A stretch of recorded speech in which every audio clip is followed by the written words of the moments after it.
উত্তৰাশীনগৰত এক ভয়ংকৰ ঘটনা এটা পৰিয়ালৰ শিক্ষয়িত্ৰী মাতৃক নিজ সন্তানে প্ৰাণে মৰাৰ চেষ্টা কৰিলে কোনোমতে ৰাইজে উদ্ধাৰ কৰি হোজাই হাম হস্পিটেললৈ গৈছিল যদিও হোজাই হাম হস্পিটেলে গুৱাহাটীলৈ প্ৰেৰণ কৰিছে ড্ৰাগ এডিক্টেড বুলি কোৱা হৈছে যদিও পুলিচে তদন্তৰ পিছতে এয়া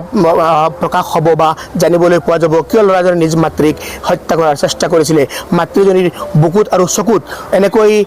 চোকা অস্ত্ৰৰে আঘাত কৰিছে ডক্টৰৰ কোৱা মতে দুয়োটা চকু বিকল হৈ গৈছে এতিয়াও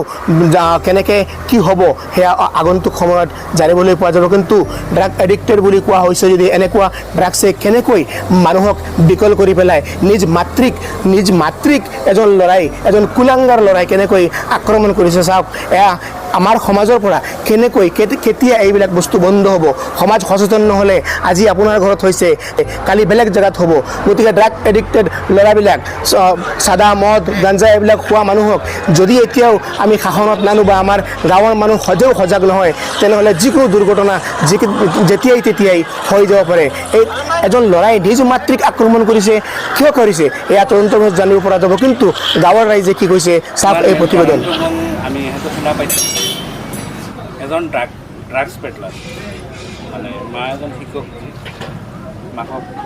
অভাৰড'জ লৈ পেলাই মাকক আক্ৰমণ কৰিছে মাৰ চকু এটা নিজে বিকল কৰি পেলাইছে